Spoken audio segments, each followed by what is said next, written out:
Este programa es presentado por IEM, la Escuela de Negocios de la Universidad de Montevideo. Shandy, soluciones marítimas, portuarias y logísticas para toda la región. Fábricas Nacionales de Cerveza. Y Pronto.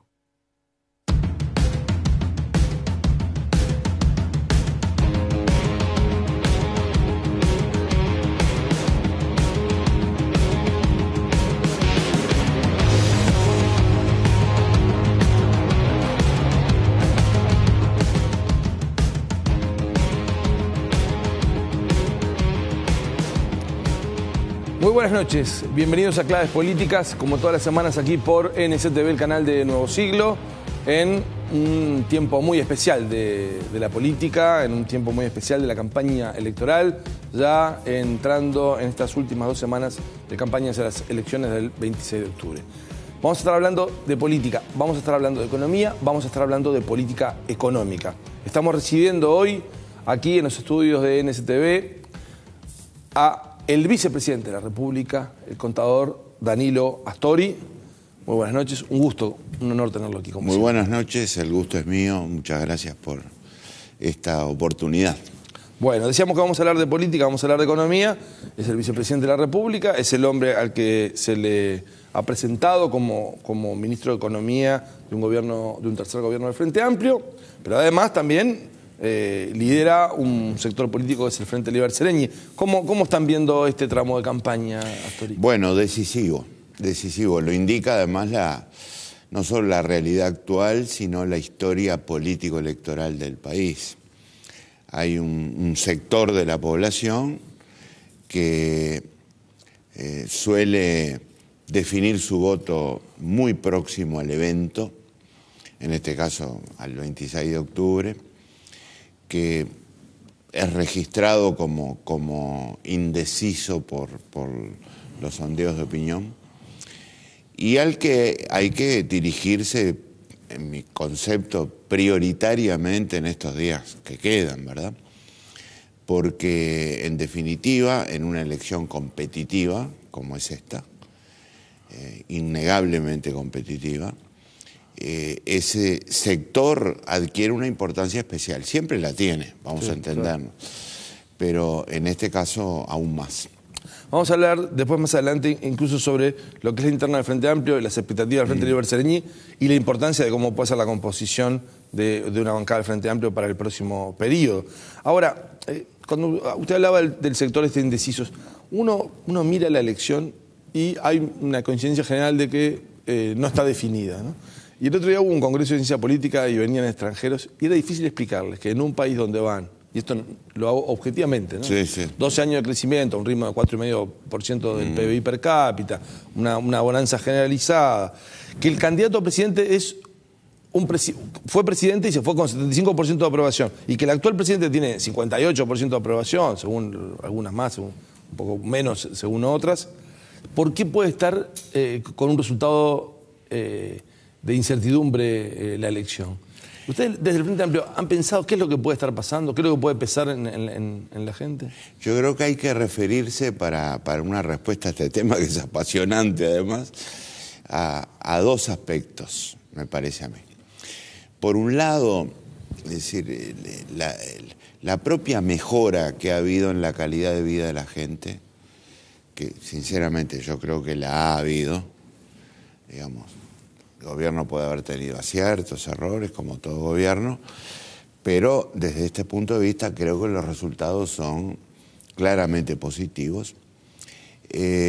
A medida que se fue gestando ese proceso, yo creo que amplios sectores de la población, que fueron los beneficiarios de esa mejora, fueron como descubriendo otros aspectos de la vida y de las posibilidades y lo fueron transformando en aspiraciones primero, claro, y en exigencias después. Yo creo que eso hay que reconocerlo, creo que está bien, que quienes han actuado así están en todo su derecho, que es obligación de cualquier gobierno tenerlo en cuenta y ponerse a la altura de esas exigencias. Sobre todo, lo digo por nosotros, si nos toca un tercer periodo de gobierno, Nosotros eso no solo no lo podemos ignorar, hay que reconocerlo como legítimo y trabajar para eso. Eso por un lado. Y en segundo lugar, me parece que tampoco hay que desconocer los méritos de quienes desafían. Esto es, de quienes están pugnando por competir con éxito con el Frente Amplio, desde la oposición. Porque han tenido aciertos, porque han habido buenas campañas. Alguien dijo, creo que fue Gerardo Caetano, sí, que en esta elección, más que en otras, importa mucho la campaña. Ganar la elección es ganar la campaña. En cambio, en otras, quien podía hacer una campaña mediocre quizá, o no tan buena, igual podía ganar la elección. Él sostiene que en este caso la posibilidad de ganar campaña y ganar la elección están más articuladas que nunca. Y la campaña de la oposición, en términos generales, no ha sido mala. Ha tenido una influencia en este grado de competitividad y eso hay que reconocerlo. Yo ahí Astori me había notado, ¿no? Digo, en el Frente Amplio se ha criticado mucho, voy a decir, bueno, a la calle Pou como candidato, hablando de que es un producto de marketing, ¿no? Entonces uno dice, hay otros países a veces donde influye mucho más, a veces el tema del marketing, pero también la sociedad va cambiando. Ahora, ¿puede ser solo producto de marketing? Porque en el fondo está poniendo en jaque a quien ha sido, o sea, yo le ponía datos económicos, pero si uno mira datos políticos de opinión pública, Tabaré Vázquez, desde 1990, es la figura que tiene mayor simpatía popular. Sí. Y las tres principales figuras de mayor de simpatía popular son Vázquez, Astori y Mujica en los últimos años. O sea, estamos hablando no solo de datos económicos. Sí. Y alguien de 41 años desde la oposición pone, digo, ¿cómo lo han analizado? Porque en el fondo, digo, uno puede decir, es producto de marketing para la tribuna, pero si no lo analiza en serio, es... Yo no lo creo. No lo creo, creo que es una interpretación un tanto superficial, simplista y peligrosa. A mí me parece que no es solo un producto de marketing, creo que hay una propuesta atrás. Ojo, en términos sustantivos yo no comparto esa propuesta, pero reconozco que existe, que puede haber un sector de la población que no solo la comparta, sino que esté dispuesta a apoyarla con su voto. Y eso hay que respetarlo, ¿verdad? Porque, como decíamos hoy, yo usé la palabra desafío. Ese desafío nos tiene que llevar a nosotros, que estamos en el gobierno de hace 10 años, a mejorar cada vez más nuestra propuesta. Y está bien que sea así. O sea, está bien convertir o habilitar a que esta competencia sea positiva, efectiva, en beneficio del país, ¿verdad? Astori, usted mencionaba lo que había dicho el otro día Gerardo Caetano. Gerardo Caetano estuvo en un foro en el cual estuvieron otros politólogos y ahí estuvo también Ignacio Sosnar, que es el editor de Equipos.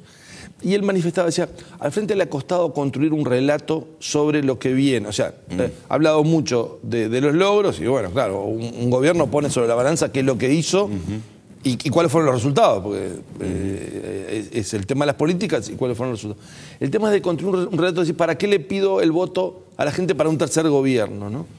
Pero sin embargo hay un programa de gobierno, hay, digo... Sí, pero ese aspecto es clave. Ese aspecto es clave.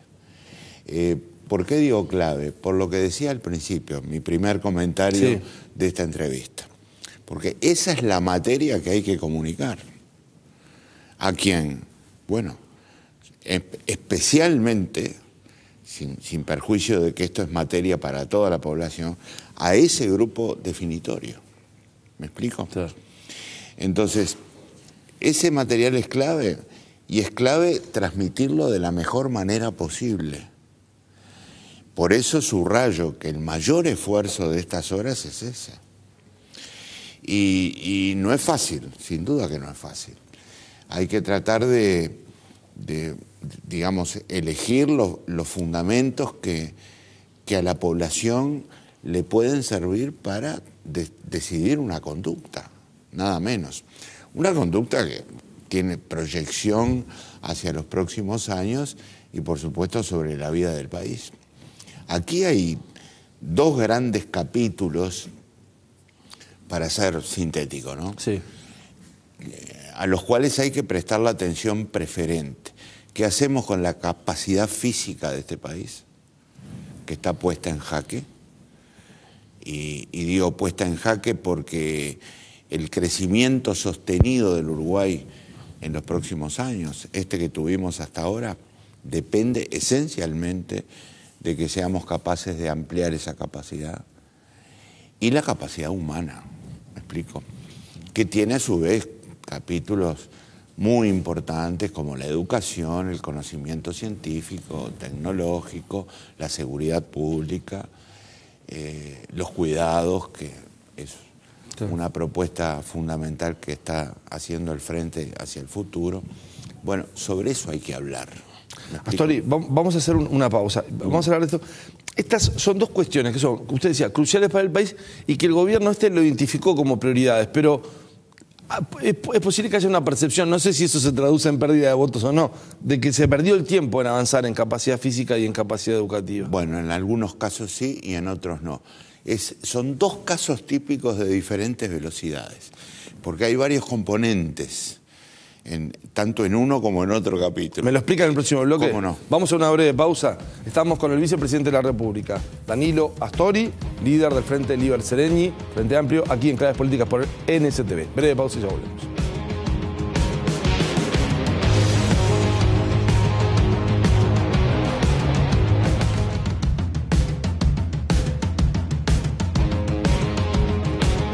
Seguimos en Claves Políticas por NSTV con Danilo Astori, líder del Frente Liber Seregni, vicepresidente de la República. En campaña electoral faltan apenas 2 semanas, menos de 2 semanas. Hablábamos de dos cuestiones que son fundamentales para el país. Usted lo habló ya hace un tiempo, uno al inicio del gobierno, y hablaba de la necesidad de que Uruguay tuviera una inserción comercial buena y que tuviera un desarrollo de las capacidades físicas y de las capacidades humanas. Pero ahí hablábamos de que quizás no se dieron todos los avances que querían. Es verdad, hay que compartirlo. Y decíamos antes de la pausa de que son casos típicos de avances a velocidades diferentes. Y precisamente las más lentas son las que hoy nos exigen asumir responsabilidades impostergables, diría yo. Tomemos primero el tema físico. El tema físico es el tema infraestructural, ¿verdad? Y aquí hay 4 áreas fundamentales: transportes, comunicaciones, servicios portuarios y energía. Yo creo que en comunicaciones y particularmente en telecomunicaciones y en energía el país ha avanzado razonablemente bien. Quiero dejar una constancia.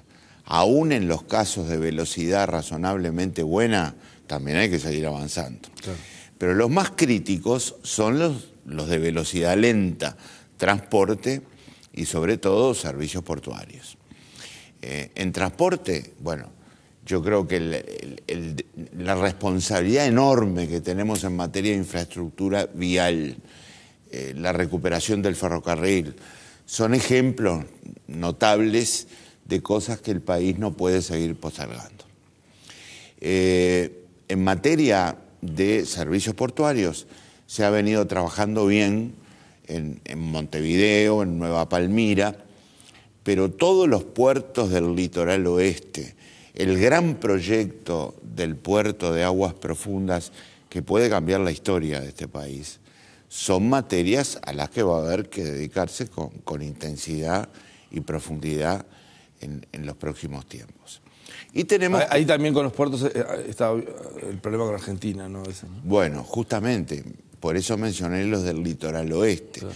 Son los que están más, digamos, cuestionados y amenazados, digamos así, por la falta de avances en las obras binacionales como el dragado del río Uruguay, por ejemplo, o el de los canales, sin duda que sí. Pero en todo caso, sea por problemas con la región y particularmente con Argentina, sea por, digamos, problemas de gestión que hemos tenido nosotros acá, o por las dos razones juntas, ahí tenemos un tema absolutamente impostergable. Y ahora, cambio, usted hablaba de rutas, ¿no? Ahí, ¿qué es lo que pasó? ¿Cuál es, digo, ¿por qué si se identificó como problema y se hablaba de que había que hacer una mejora, por qué se demoró tanto? Lo que pasa es que el propio crecimiento de la actividad fue demasiado intenso y persistente, por suerte, sí, ni que hablar, presionando sobre esa infraestructura vial. Como ha dicho el ministro en reiteradas oportunidades, y me consta que es así, en este periodo se invirtió más que en el pasado en infraestructura vial. Y sin embargo, esa avalancha de crecimiento no fue suficiente, ¿verdad? Nos puso en una situación, no diría de emergencia, pero de necesidad muy importante de avanzar respecto a lo que tenemos hoy, ¿verdad?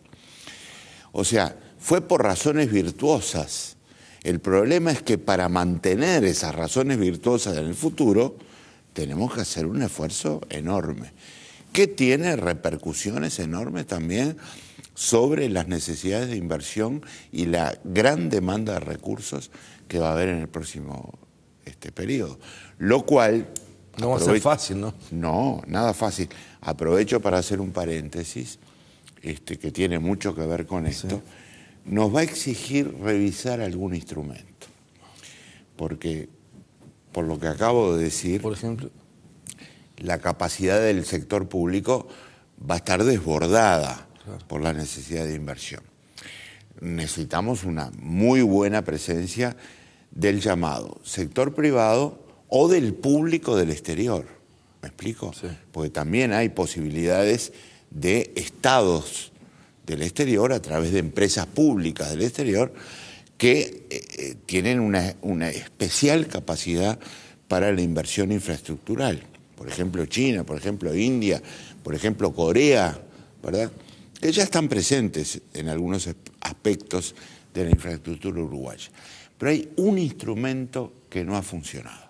El de la participación público-privada. Exactamente. ¿Y por qué no funcionó? Bueno, hay que estudiarlo. Hay que estudiar por qué no funcionó. Tengo una hipótesis personal.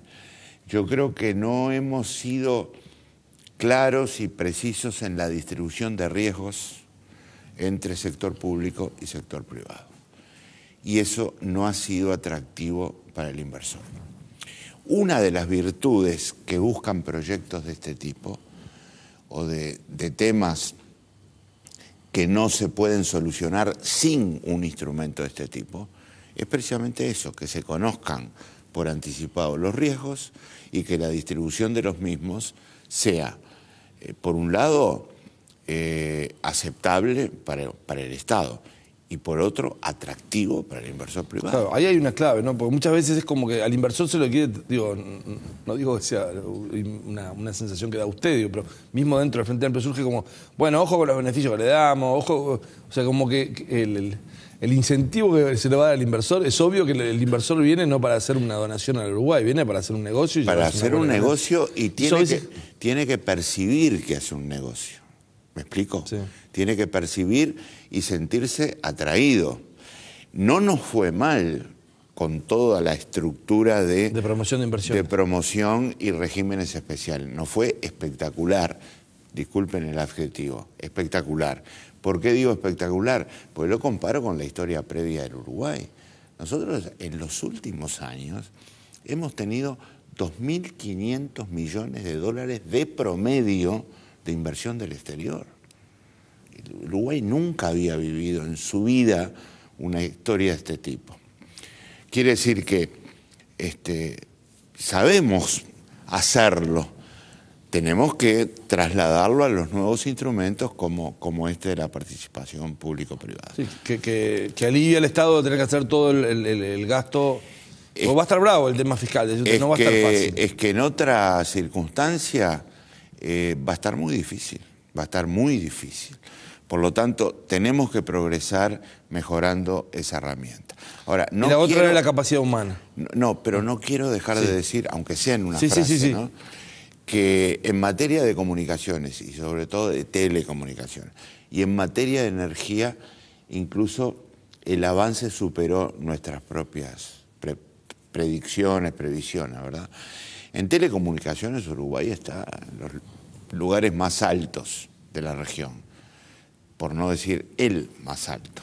Estoy hablando de celulares, penetración de internet, tiempo de bajada de internet, la fibra óptica al hogar. Son programas que han llevado a Uruguay a un nivel excelente, diría yo. Vuelvo a repetir, esto no es para quedarse diciendo ya está, hay que seguir avanzando, pero es un ejemplo de velocidad, ¿verdad?, que hemos tenido. Y el otro es energía. El papel que están jugando hoy las fuentes de generación de energía en base a recursos naturales renovables es también espectacular, espectacular. Sobre todo la eólica, la fotovoltaica, y naturalmente también biocombustibles y biomasa.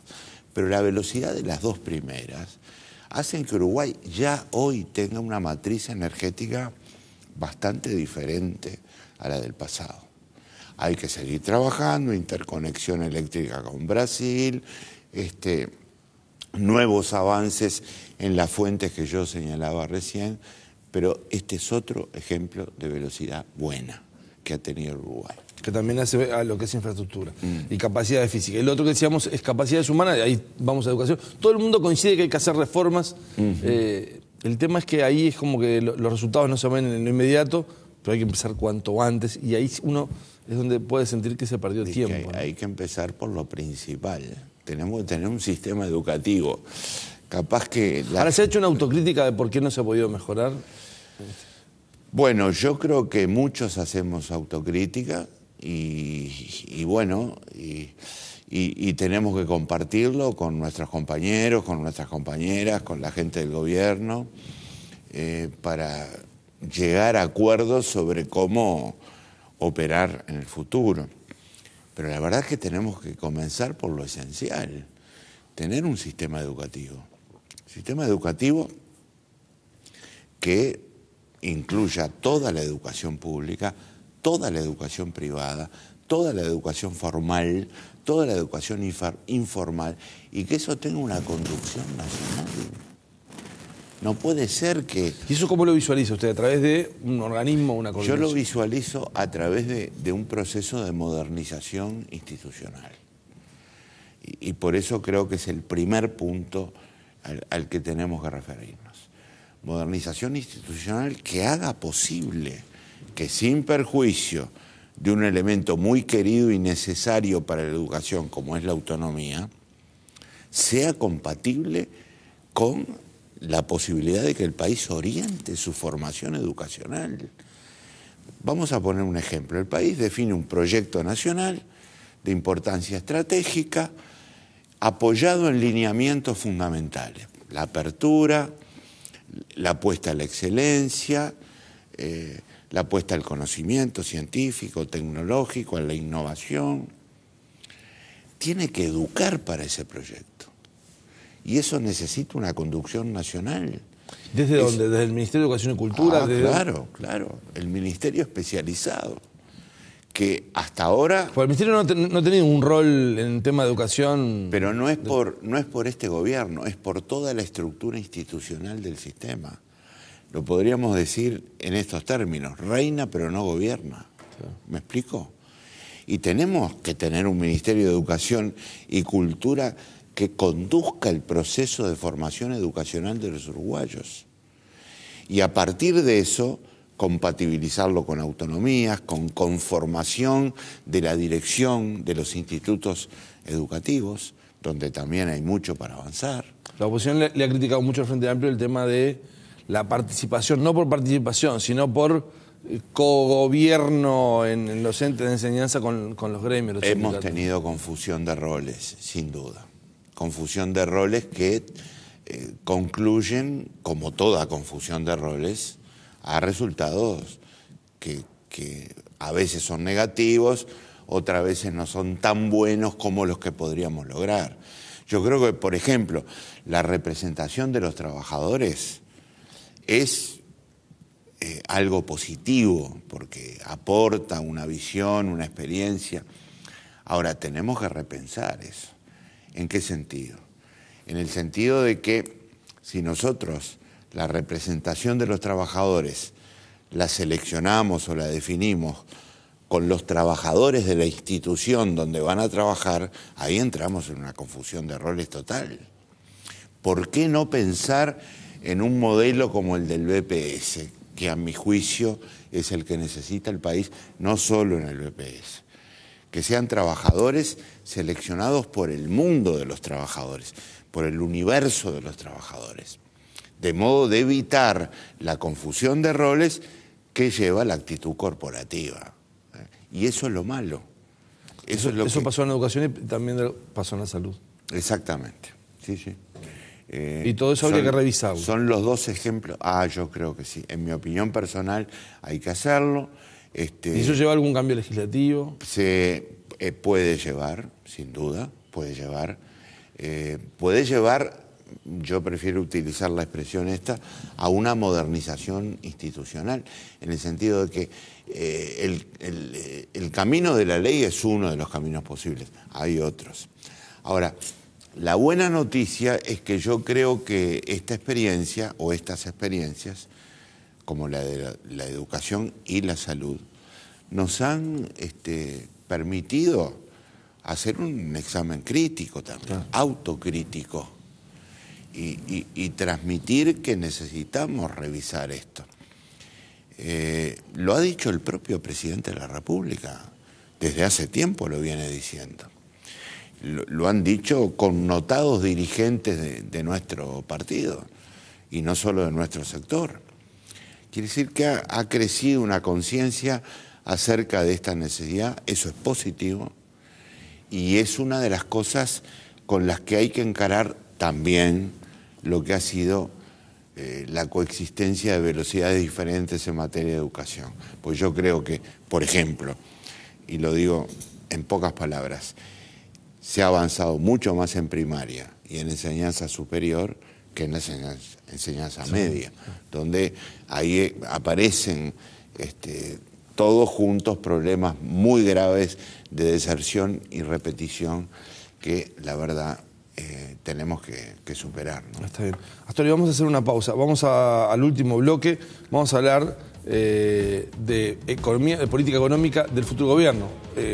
Usted quiere que gane el Frente Amplio, y si gana el Frente Amplio va a volver al Palacio de Hacienda, al Ministerio de Economía, sí, ¿no? sí. Y cómodo ahí, porque después de la experiencia del primer periodo, vicepresidente ahora, ¿lo entusiasma? Fue una de las experiencias más lindas de mi vida, las que recuerdo con más cariño. Claro, pero uno veía, ¿no? Decano de Ciencias Económicas, toda la carrera política, la oportunidad de ser ministro de Economía. ¿Ahora lo entusiasma volver? Sí, mucho.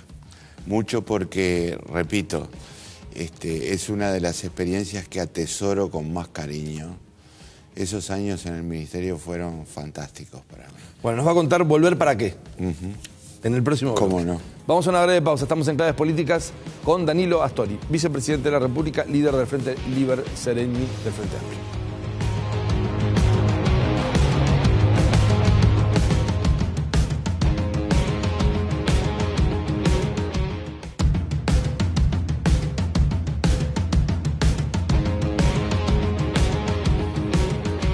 Seguimos en Claves Políticas, estamos con el vicepresidente de la República, Danilo Astori, y hablábamos de un eventual gobierno del Frente Amplio, volver al Ministerio de Economía, así fue el anuncio que hizo el candidato presidencial del Frente Amplio, Tabaré Vázquez, y decíamos volver un segundo periodo en el Ministerio de Economía, ¿para qué? O sea, ¿qué es lo que lo motiva? ¿Qué es lo que habría que hacer? Porque uno lo que ve es que la economía no parece que estuviera tan linda como cuando en estos años, ¿no? Parece que hay varios signos que no son tan buenos, no son aires tan lindos. Bueno, vamos por partes, porque ahí en esa pregunta hay varias cosas. Vamos a lo primero. ¿Cómo visualiza el escenario económico para este tercer gobierno? Yo creo que bien para Uruguay. ¿Bien? Sí, sí.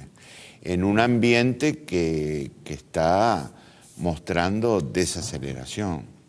Lo que pasa es que tenemos un Uruguay muy diferente al Uruguay de hace 10 años.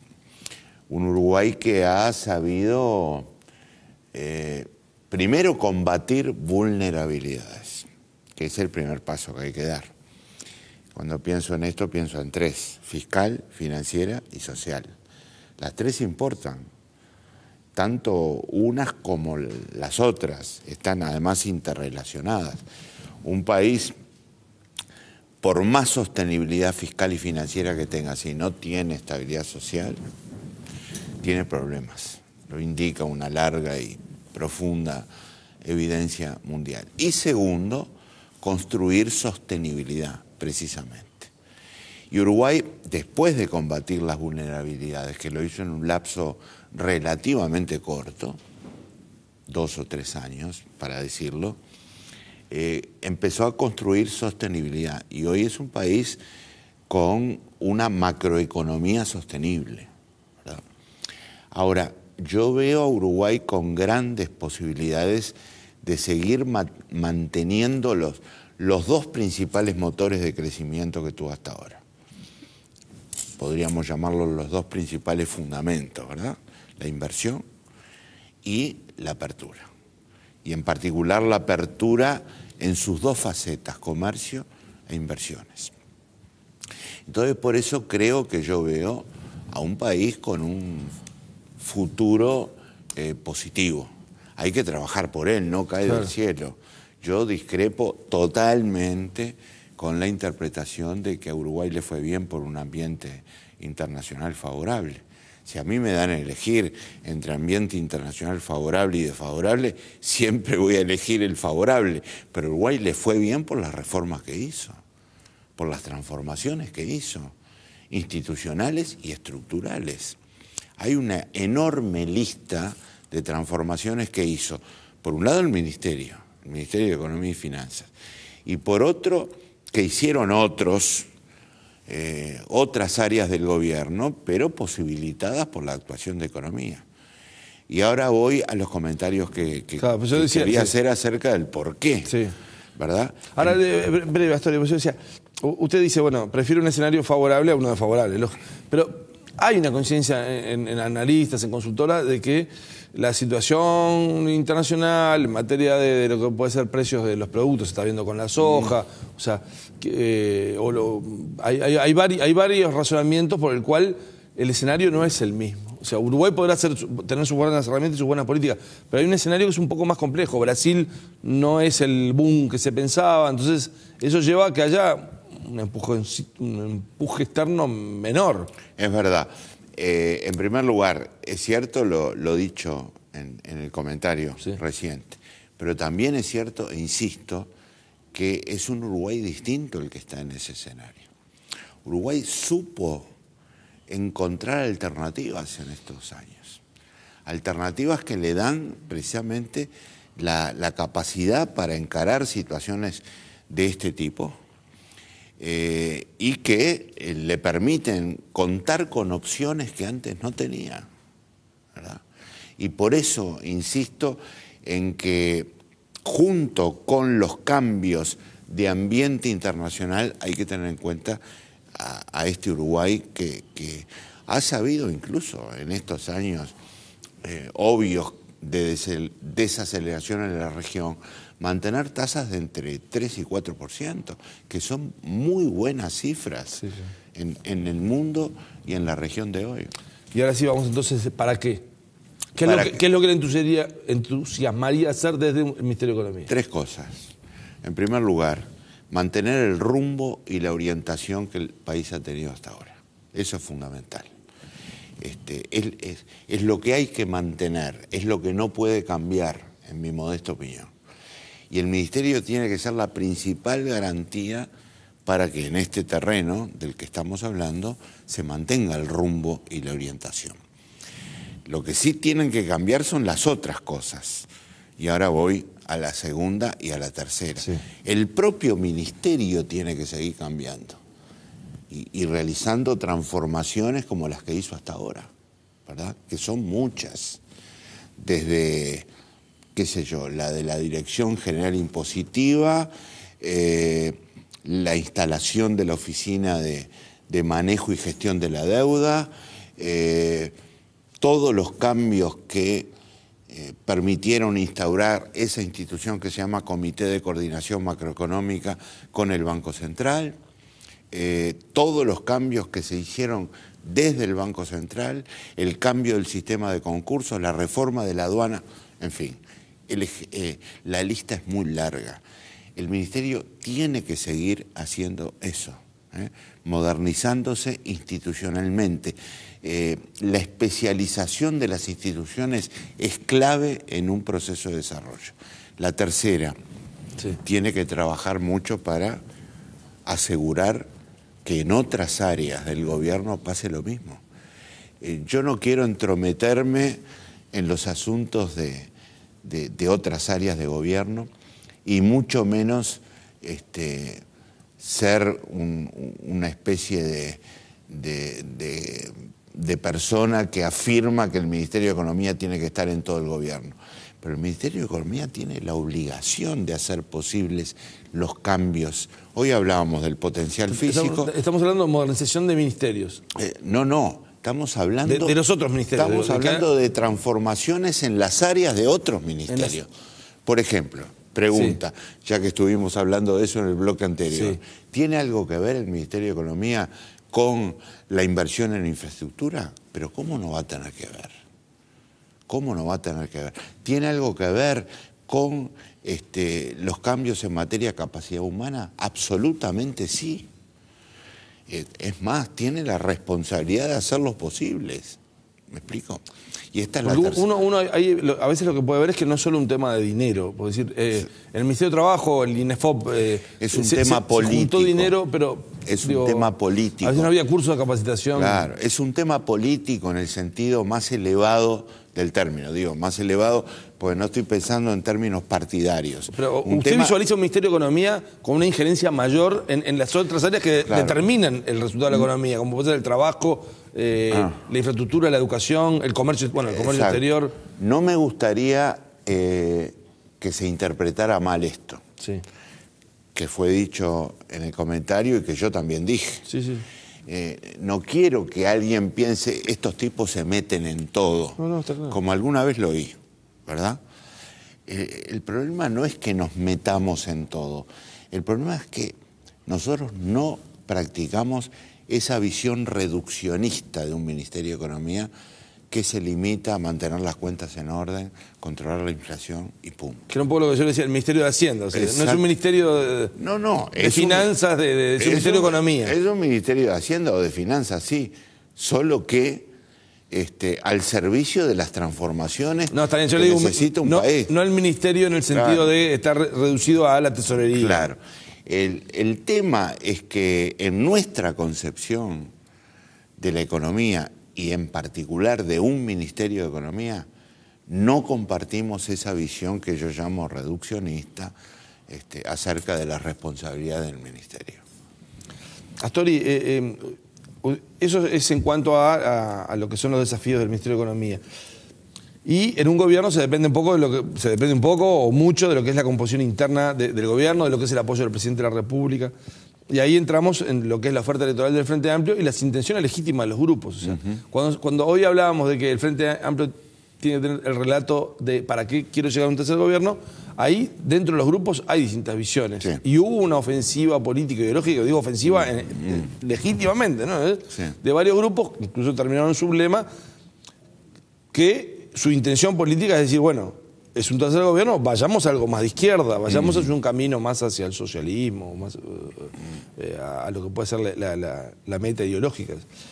Y eso mucha gente lo visualiza como un tema de puja, ¿no? O sea, lo visualizó ahora, y algunos dicen, pero ya Astori quiso dar una pelea por el tema de la ley de responsabilidad penal empresarial, que no era una cuestión de vida, sí o vida o no, sino era de si es constitucional o no, si es conveniente o no.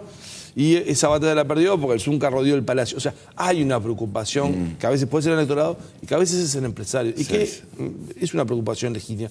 ¿Cuál es la respuesta que tiene? ¿Lo ha hablado con Tabaré Vázquez? ¿Lo ha hablado con su grupo? ¿Lo tiene pensado decir? Porque es otro desafío que va a tener en el caso que el Frente Amplio llegue al gobierno. No solo lo tengo pensado, he participado de este debate durante los 10 años en que nos tocó gobernar.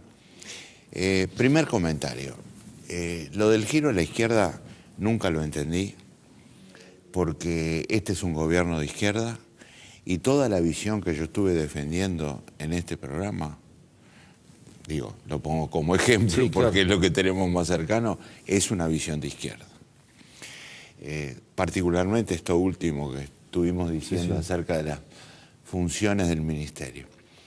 En segundo lugar, que hay opiniones distintas, por supuesto que sí, ni que hablar. En el Frente Amplio siempre las hubo. Nuestro gran esfuerzo político ha sido el de hacer compatible esas diferencias con la unidad política de base, que es quizá la característica más importante del Frente Amplio. Tercero, en un futuro gobierno, esto no va a ser novedad, esto ya lo hemos tenido.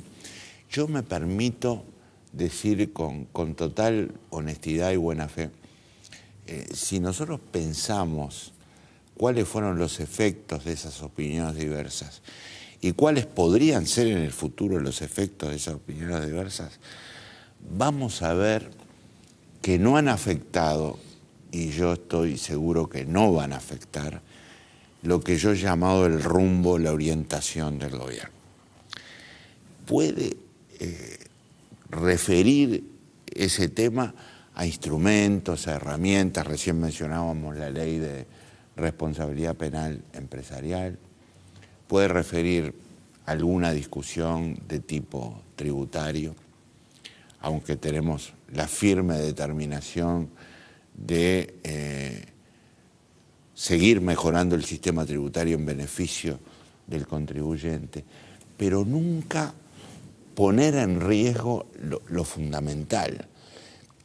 ¿Qué orientación ha tenido hasta ahora el gobierno del Frente Amplio, particularmente en materia económica, y cuál va a tener en el futuro?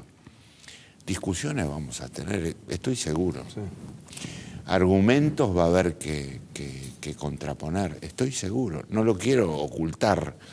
Lo que sí me permito decir, vuelvo a repetir, con total convicción y buena fe, es que esto no va a tener consecuencias que afecten la sustancia del enfoque, del rumbo, de la orientación. Y eso, el tema es hasta dónde se habla o no, porque uno lo que percibe es que ahora el Frente Amplio vio que en los sondeos de opinión pública le mostraban una dificultad para ganar la elección, y es obvio que lo que se fortalece es la unidad para ganar. El tema es, después de ganar, ¿qué pasa? O sea, el tema es si este tiempo se aprovecha para hablar o para dejar algunas cuestiones claras sobre eso, porque en definitiva el Frente Amplio tiene un programa, pero el programa ya pasó, puede dar... No se me escapa que en una campaña electoral se pone más el acento en la unidad que en las diferencias, claro. Sin duda, es casi natural.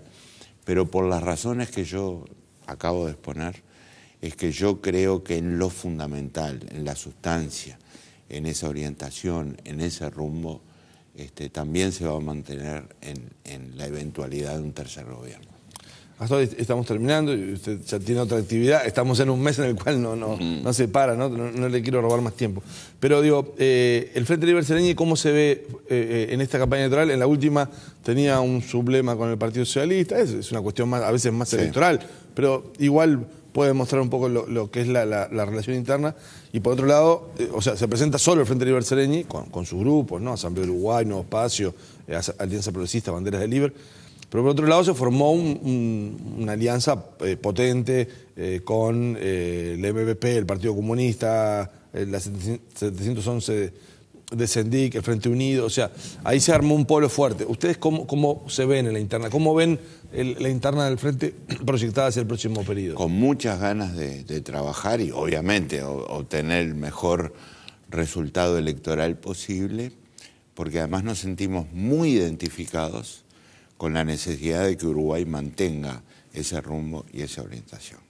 Y por eso, digamos, buscamos el mayor apoyo posible para ser precisamente garantes de ese mantenimiento que para nosotros, para el Uruguay, entendemos muy importante. Daniel Ostole, muchas gracias como siempre. No, por favor, muchas gracias por la entrevista. Muchas gracias. Nosotros vamos a una breve pausa y volvemos con el último tramo de Claves Políticas. Les vamos a estar contando cómo viene la cobertura de esta campaña electoral aquí en Nuevo Siglo. Mañana tenemos otro Claves Políticas, vamos a tener con candidatos presidenciales. Seguimos toda la semana, todos los días, un programa periodístico destinado a la campaña electoral. Además, hay muchos más programas aquí por NSTV. Se lo vamos a estar contando ahora, luego de una breve pausa. Ya volvemos.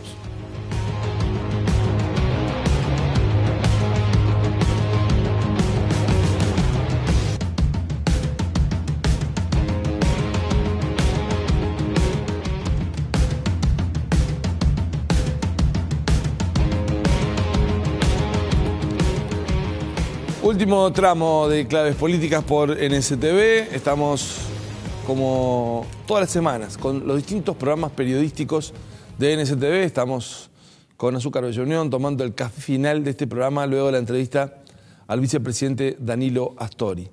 Mañana vamos a estar en Claves Políticas con dos candidatos presidenciales. El candidato presidencial del Partido Independiente, Pablo Mieres, y el candidato presidencial de Unidad Popular, Gonzalo Abella, Unidad Popular, Asamblea Popular. Todos los días vamos a estar hasta las elecciones con programas periodísticos. Todos los días en horario central, pero muchos días tenemos más de un programa. Mañana vamos a tener claves políticas, mañana vamos a tener claves económicas, mañana vamos a tener diario de campaña con la puesta a punto de la campaña electoral, el miércoles vamos a tener off the record, va a estar como invitado Álvaro Garcés, que es el hombre al que el Partido Nacional presenta como su referente en materia de política de seguridad.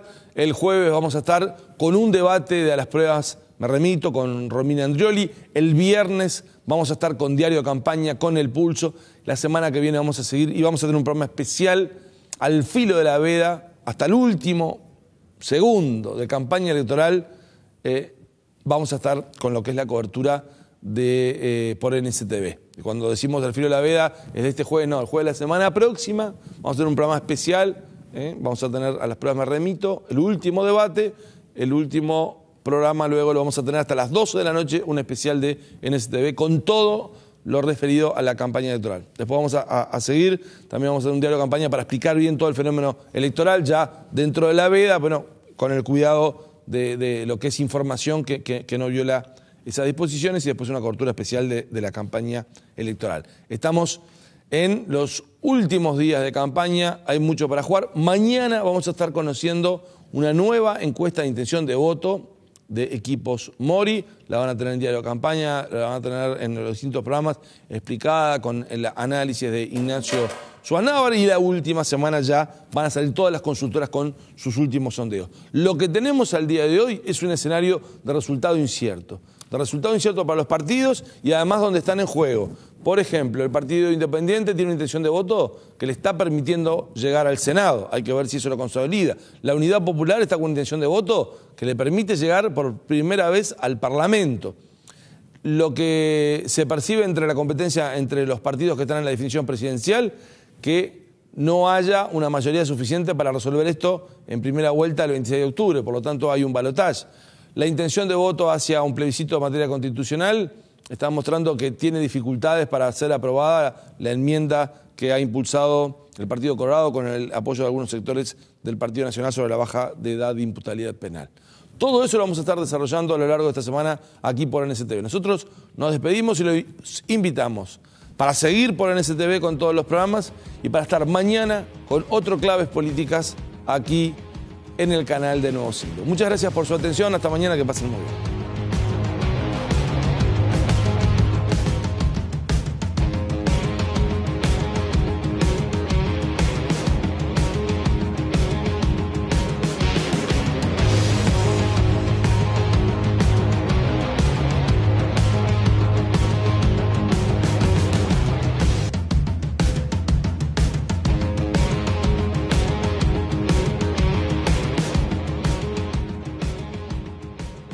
Este programa fue presentado por IEM, la Escuela de Negocios de la Universidad de Montevideo.